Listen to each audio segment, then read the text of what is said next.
every week, tune in for the review. Mr. and Mrs. Chat serving hot like they do. Stand clear of the sidelines, we on the attack. Big Blue Tees, the podcast, ain't no looking back.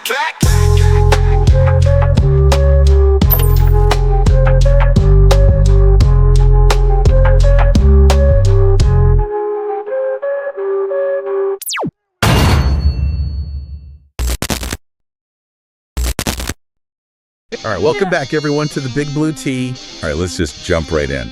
Looking ahead to 2025, I mean, the elephant in the room for the Giants offense is pretty clear, isn't it? Oh, absolutely. How on earth can they finally, get it together, put some points on the board consistently? It's the million-dollar question. And when you really dig into the analysis from last season, some numbers pop out that are, they're pretty loud, especially about how they start games. Exactly.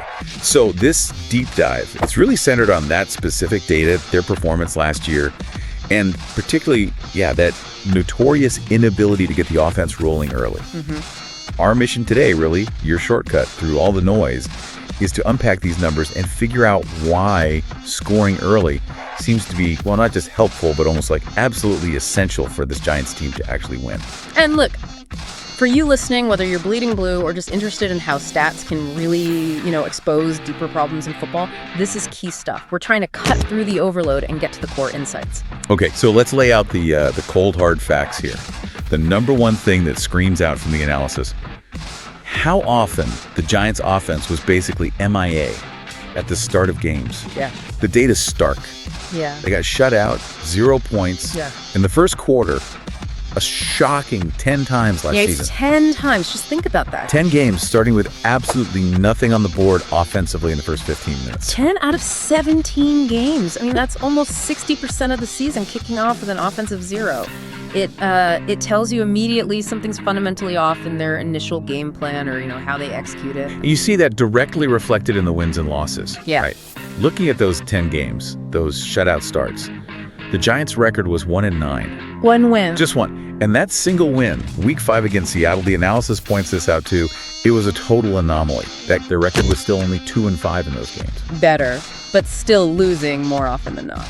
But now, connect that to this key piece. In the 3 games the Giants actually won all season. Yeah. They scored in the first quarter every single time. Every time. There it is. The message from the data couldn't be clear. Getting points early, it's not just nice to have.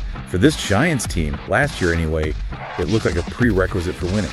That pattern is just, it's undeniable. And this whole inability to start fast, it's dramatically shown when you break down the scoring quarter by quarter. Comparing the Giants to their opponents over the whole season, it really paints a picture of where games were slipping away. Let's walk through those ugly numbers the analysis lays out. First quarter, opponents 92 points, Giants just 36. Wow.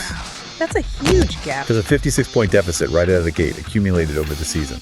And that first quarter hole, that alone accounts for a massive chunk of their overall point differential. It's the direct result of those 10 shutouts and just not matching what other teams were doing early. Okay, second quarter. The gap narrows a little bit. Yeah. But still outscored.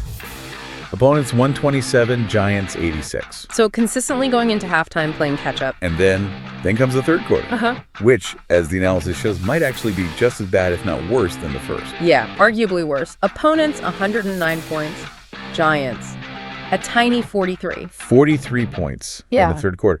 Across the entire season, that's actually lower than their first quarter total. It is. So they were actually performing worse scoring-wise coming out of the locker room than starting the game. That's just kind of fascinatingly bad. It really points to, major issues with halftime adjustments or maybe focus. Execution right after the break anyway. The third quarter is often where good coaching, good teams, they make adjustments and separate themselves. The data here suggests the Giants consistently failed that test. Now, hold on, because you might look at the fourth quarter numbers and think, oh, okay, maybe they finished strong. Giants 108, opponents 84. Right. On the surface, it looks positive. Right. On the surface, it looks positive. But the analysis provides crucial context here. Exactly. Because a big chunk of those 108 points, they came late in games that were pretty much already decided, garbage time. Right. Defense is playing softer, maybe backups are in. Yeah, the intensity just isn't the same when the game's out of reach. So while that 108 looks okay, it's largely cosmetic. It doesn't really show competitiveness when it mattered earlier. And just to add another layer, the analysis notes they got outscored 3-0 in overtime, too. Adds to the picture of struggling in crunch time. So the scoring patterns, they reveal a team that just couldn't land punches early, and maybe even worse, couldn't adjust or find momentum after halftime. Let's really hone in on that halftime problem again, because those third quarter stats are genuinely alarming. The analysis shows they were shut out 0 points again in the third quarter 9 times last season. 9 times. 9 games with nothing after the break. And there was that one stretch the data highlights. Yeah. A particularly brutal 5-game run late in the year. Oh, yeah, I remember seeing that. Where they scored 0 total points in the entire second half across all 5 games. 0 points after halftime for 5 straight games. I mean, that's more than a trend, that's a crisis. It really is. And the analysis underlines it. In 8 of their losses last season, they scored 0 points in the whole second half. So this isn't some random bad luck. It's a clear pattern of the offense just stalling out or collapsing after halftime. So when you put it all together, right, the first quarter shutouts, the big early deficits, the even worse third quarter scoring, the reliance on those less meaningful fourth quarter points, the picture is just incredibly clear. Yeah. These consistent struggles at the start of halves, first and third quarters, they are the primary statistical anchors just dragging this offense down. They absolutely are. And the analysis we're looking at, it suggests turning this thing around in 2025.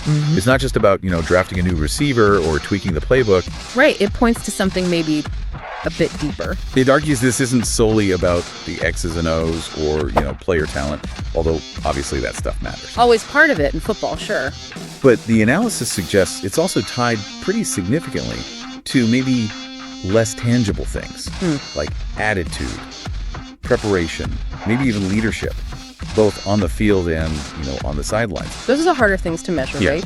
But they directly impact how ready a team is from the first snap, how they execute under pressure, and, how they adjust and stay competitive for 60 minutes. And the numbers we've been talking about, they certainly seem to back up the idea that maybe some failures in those areas are showing up as these really concrete, ugly stats in the first and third quarters. It feels like a logical connection. And this gives us, a really clear lens for watching the team this offseason, heading into camp.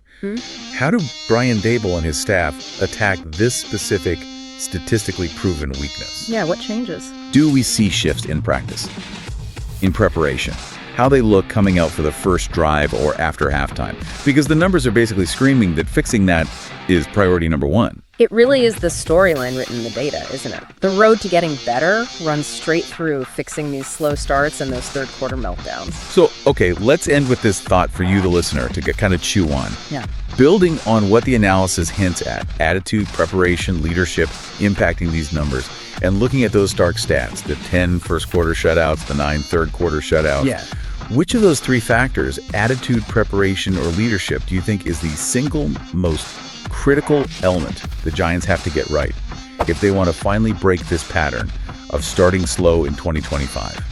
And, why that one? It really makes you think about the root cause behind the symptoms you see in the stats, doesn't it?